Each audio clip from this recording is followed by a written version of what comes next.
Salam, hər vaxtınız xeyir izləyicilər. Hər birinizi xoş gördük. Mən Ellər Akademinin Azərbaycan dili və ədəbiyyat müəllimi Sona Məmmədova. Bildiyiniz kimi bu gün sınaq təşkil edilmişdi və indi biz sizlə 10-cu sinif Azərbaycan dili suallarına nəzər salaq. Deməli 27-ci sualda uyğunsuzluğu müəyyən etməyimizi soruşur bizdən. Yəni səhv seçməliyik, bu ağlımızda olsun. Yalnız mənsubiyyət şəkilçisi qəbul edəndə kökün son sayı isimdir. Bir də həm mənsubiyyət şəkilçisi, həm də saytla başlayan hal şəkilçisi qəbul edərkən kökün son sayı isimdir. Yəni bu milli mənşəli sözlərimizə aiddir. Bu isə alınma sözlərimizə aiddir. Yəqin ki, o cədvəli xatırlayırsınız. Bütün qayda kitablarında var. Deməli, elə cəld bir şəkildə seçsək, bizim burada cavabımız, yəni uyğunsuzluqları seçməliyik, ağlınızda olsun. Uyğunsuzluqları seçiriksə, deməli 2 yeri səhv yazılıb, burada olmalı idi. Sonra şəkil, zihin düz yerdə yazılıb, ağıl sözü isə burada olmalı idi və cavab avtomatik olur 2-5, yəni D variantı. Əgər D yazmısınızsa doğrudur. Daha sonra 28-də hansı sözün yazılışı doğru? Tələffüzü səhv verilmişdir. Şirinlikləndirmək sözün yazılışı doğru verilib, amma şirinlikləndirmək olmalı idi. Burada isə səhvliyə yol verilib, ona görə cavab A variantıdır. Diqqətsizlikdir, düz yazılıb. Oxunuşu da həmçinin düzdür. Tərxis olunmaq, yazılışı da səhvdir, oxunuşu da səhvdir. Gözləyəcəksiniz, gözləyəcəksiniz. Burada da hər şey qaydasındadır. Yoxlayarlar, yoxlayarlar. Burada da ikisi də hər şey, yəni qaydasındadır. İkisi də düzdür deyə çıxırıq və cavab olur A variantı. A yazmışıqsa cavabımız doğrudur.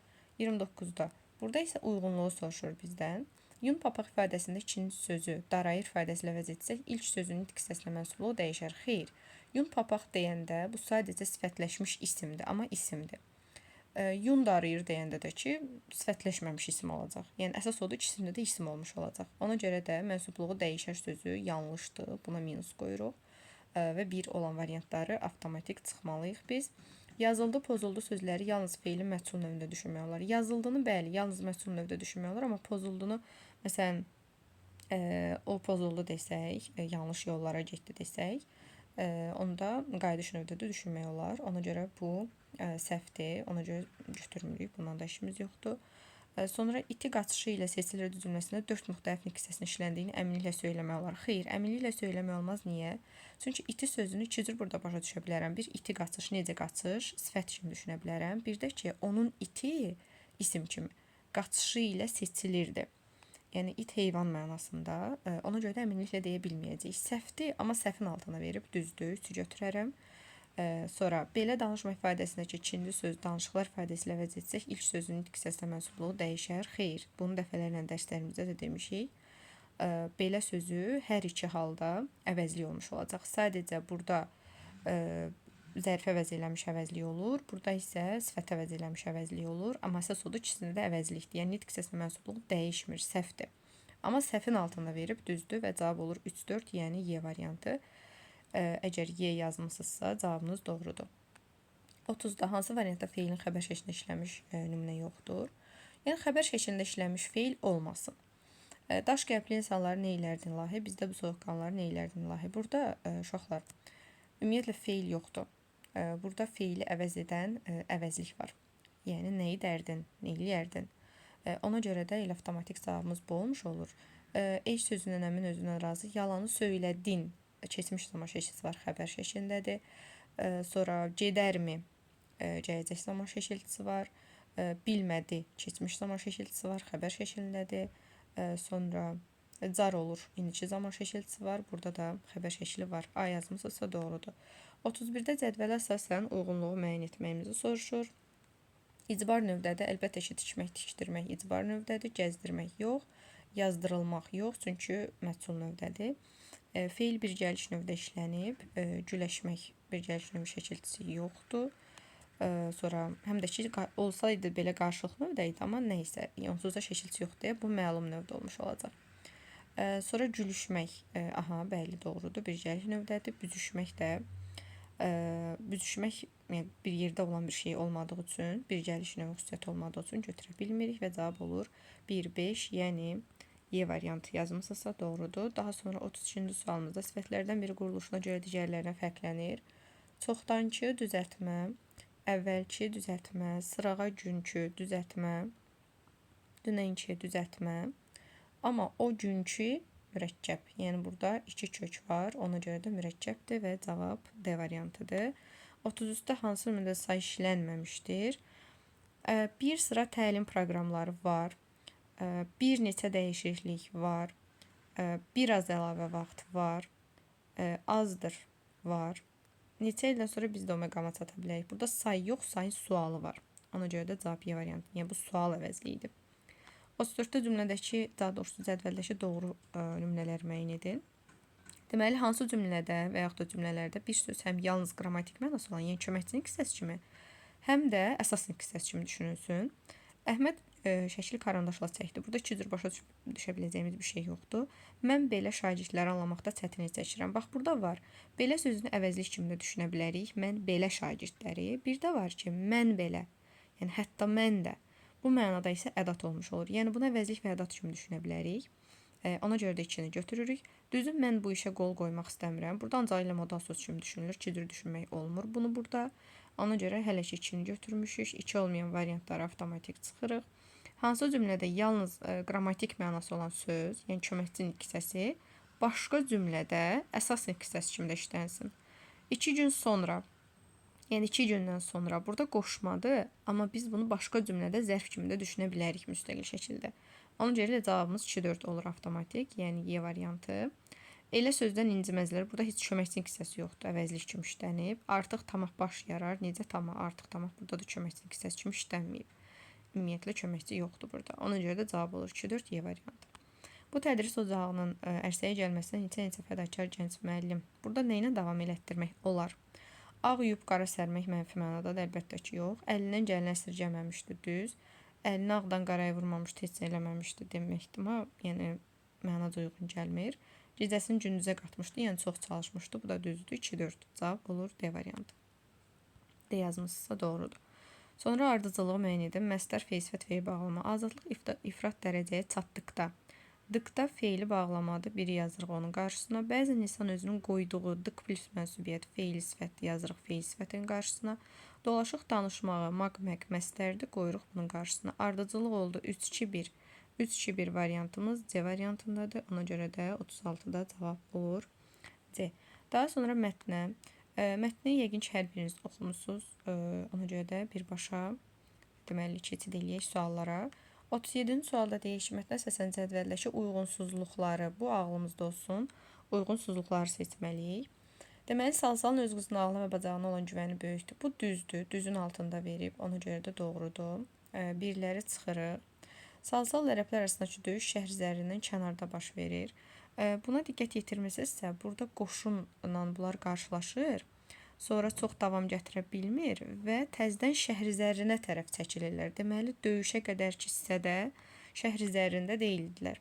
Ona görə bu da doğrudur və doğrunun altında yazıb içini də çıxarıq. Yanlışın altında yazıb elçilər Salsalın qəzəbinin qurbanı olurlar. Xeyr, elçilər sərbəst buraxır. Girişdə də, girişdən sonra hissədə də yazılmışdı. Bu doğrudur. Daha doğrusu qurbanı olmur, yanlışdır.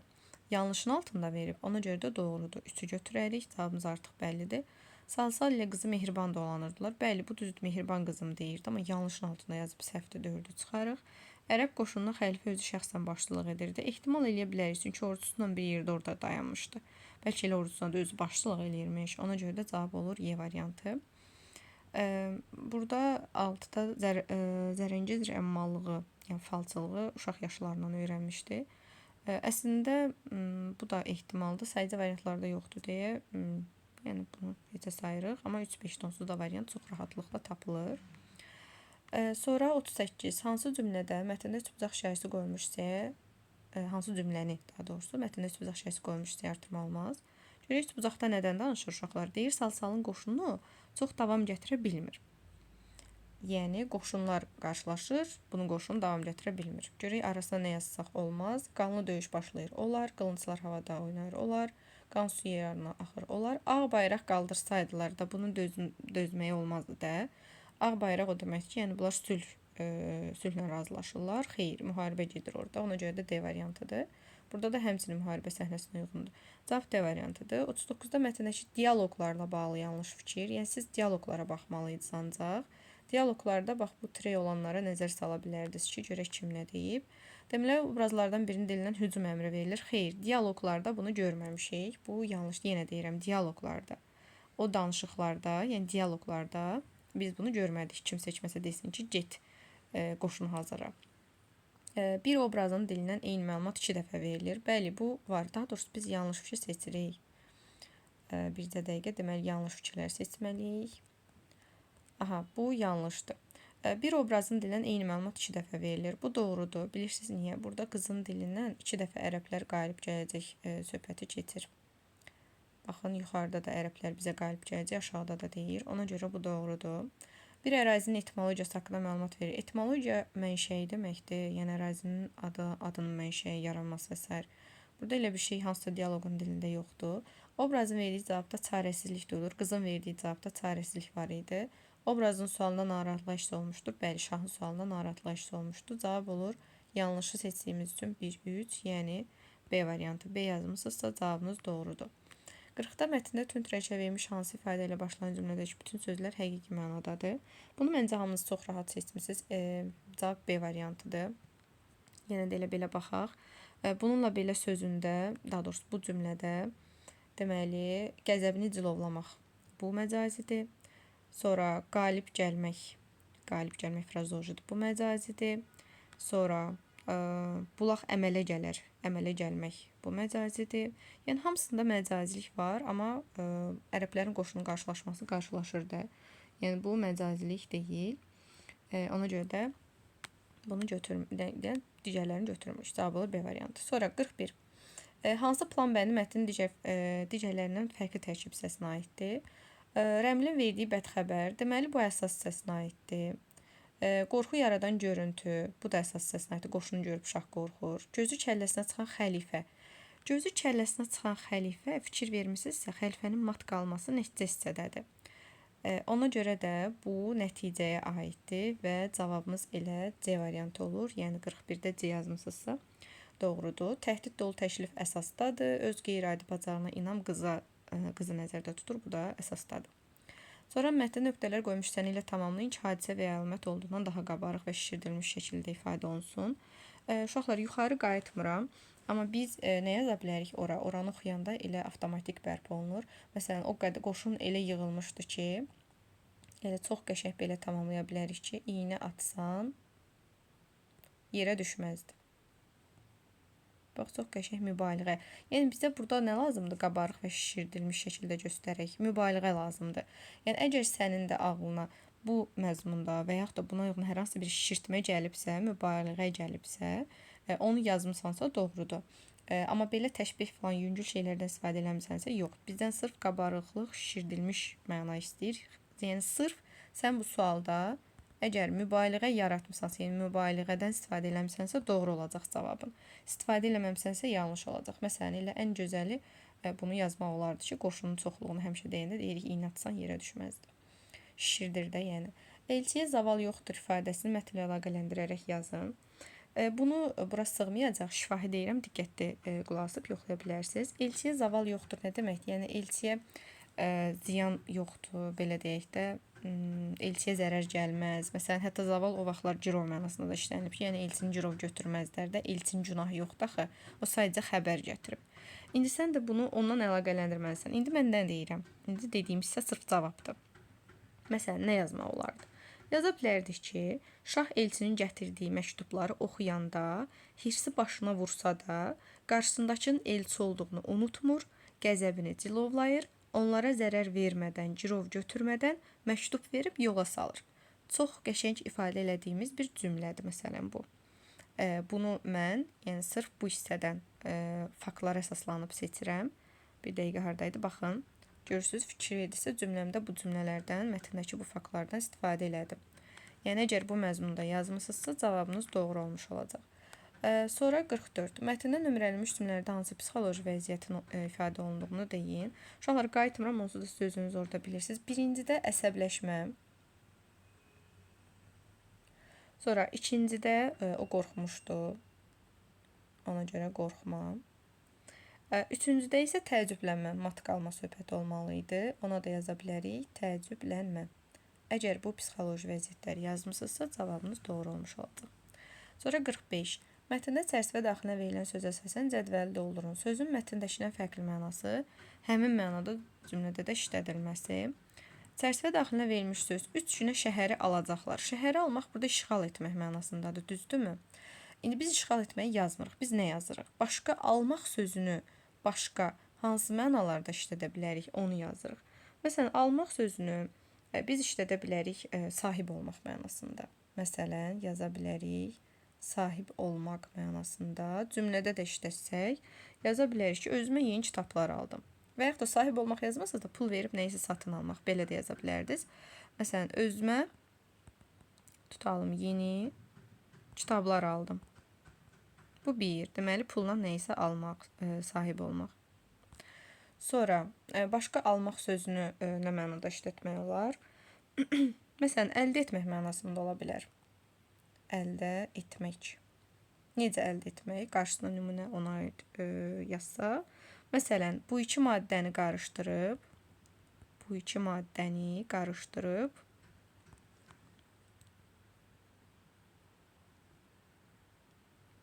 bu qarışımı aldım. Və yaxud da bu məhlulu aldım. Burada aldım sözünü mənada işlətdik. Yəni əldə etdim. İki maddəni qarışdırıb nəyisə əldə etdim.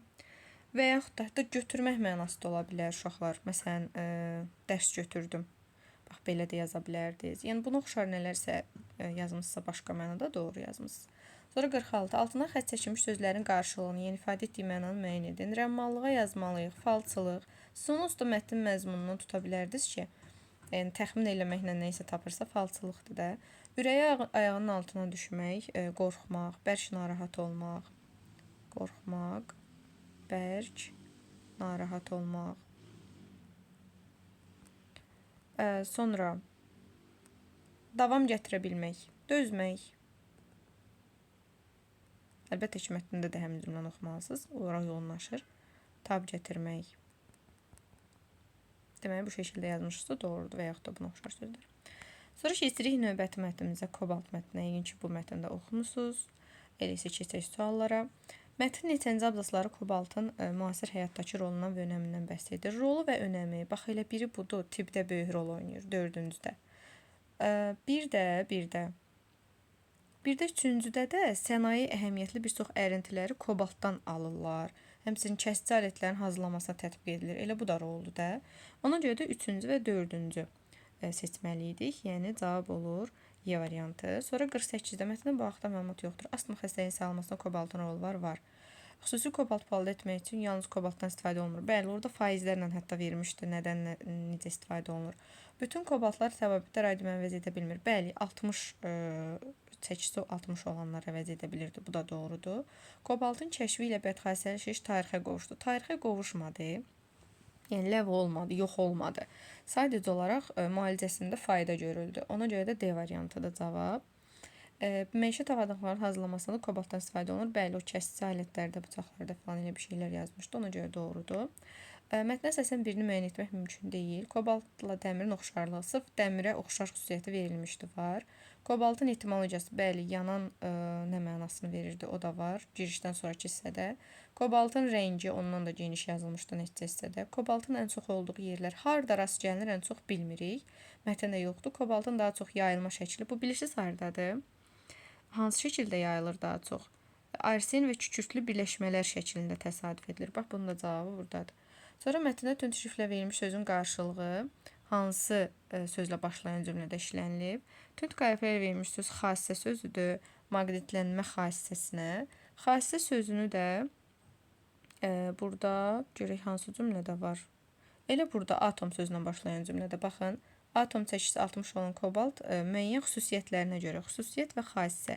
Deməli, bunlar bir-birindən sinonimli qarşılıq təşkil edirlər. Ona görə də cavab Y variantıdır. Atom sözündən başlayan cümlədədir. Mətnin 3-cü abzasındakı nöqtələrin yeni hansı ifadəni yazmaq olar? Orada bu birləşmələrdən əldə edirlər. Bu birləşmələrdən hasil edirlər. Bu birləşmələrdən alırlar. Bu birləşmələrdən hazırlayırlar. Bunun dördü də eyni mənadadır. Amma istehlak etmək, yəni sərf etmək, istifadə etmək mənasındadır. Bu da düz gəlmir. Ona görə də cavab B variantıdır. Sonra 52-də deməli səbəb bədxassəli şişlərin kobalt 60 ilə şüalandırırlar. Nəticədə nə baş verir? Neticədə yaza bilərdik ki, məsələn, xəstədə elə həmin yerdən seçmək olar ki, xəstədə qənaət bəxş nə baş vermişdi? Dəyişiklik olmuşdu, nəticələr müşahidə olmuşdu. Bilirsiniz, bura sığmayacaq. Qoy göstərim ən yaxşısı hansı hissədən yazmalıydınız. Deməli, bunu yazsaz doğrudur. Baxın bu hissəni. Xəstədə qənaət bəxş nəticələr müşahidə olunur və həmin xəstələrə həyat verir və onlarda ümid qığılcımlar yaradır. Yəni sualımızın cavabı orada tam olaraq budur. Bunu yazmısınızsa doğrudur. Ondan sonra kobalt xlorid duz məhluluna batırılmış qələmin izləri görünmür. Bunun səbəbi nədir? Yazırıq ki, onu da buradan göstərək. Baxın, yazırıq ki, kobalt xloridin su ilə əmələ gətirdiyi kristal hidratların zəif gül rəngində olması. Bax, bunun da səbəbi budur. Əgər bunu yazmısınızsa, cavabınız doğru olacaq. Çünki rəngin görünməməsinin səbəbi odur da, gül rəngində olmasıdır su ilə əmələ gətirdiyi kristal hidratların. Sonra 53. Deməli 53-də deyir mətndəki cümlələrin birində bədii üslub məlumatları qabarıq şəkildə görünür. Həmin cümləni müəyyənləşdirin və fikrinizi əsaslandırın. Bilirsiniz hansı cümlədir? Burada bədii üslubun ən çox özünü qabarıq şəkildə göstərdiyi cümlə budur. Bu həmin xəstələrə həyat verir və onlarda ümid qığılcımları yaradır. Bu cümləni yazmışsa doğrudur. Və əsaslandırmanı qətiyyən unutmuruq, yoxsa balınız kəsiləcək. Deməli, əsaslandırmada nə yazırıq? Yazırıq ki, çünki bu hissədə məcaziliyə, obrazlığa daha çox yer verilmişdir. Sözün poetik funksiyasından daha geniş istifadə edilmişdir və sair məzmunda yazmışsa doğrudur. Sonra 54. Mətnə əsasən düzgün fikir seçin və fikrinizi əsaslandırın. Bir fizika müəlliminin 18-ci əsrin əvvəllərində, yəni 1700 neçənci illərdə də 10-cu illərdə, məsələn, əvvəllər deyir axı, kobalt sözünün istifadəsi mümkün yoxsa mümkün deyil? Əlbəttə ki, mümkün deyil. Yəni, sən yazmalıydın, mümkün deyil və əsaslandırmalısan. Çünkisini şifahi deyəcəm. Çünki bunu yazmalıydım. Niyə əvvəllərində mümkün deyil? Çünki bu sözün kəşfi hardadır? 1745-ci ildə İsveç alimi yeni filiz kəşf edib, həmin filizi də yanan ruh mənasını verən kobalt adlandırıb. Deməli, bu sözün istifadəsi 1745-də kəşf olunub, düzdürmü? Və 18-ci əsrin əvvəllərində bir müəllim bu sözdən necə istifadə eləsin? Əvvəlləri deyəndə 45 əvvəllər deyilir, 45 ortalardır. Ona görə də mümkün deyil. Çünki mətnin ikinci abzası isə biləmirəmsə, mətnin ikinci abzasında da görürük ki, bu sözün kəşfi 1745-ci ildə o adamın adı yadından çıxdı, həmin adama aiddir. Bax, bu şəkildə əsaslandırmısansa doğrudur. Sonra 55. Deməli, plan bəndinin aid olduğu tərkib isə nəticəyə aid bir dənə plan verməlisən. Nəticəni oxuyub bir dənə plan yazası olsaq, məsələn, nə demək olar?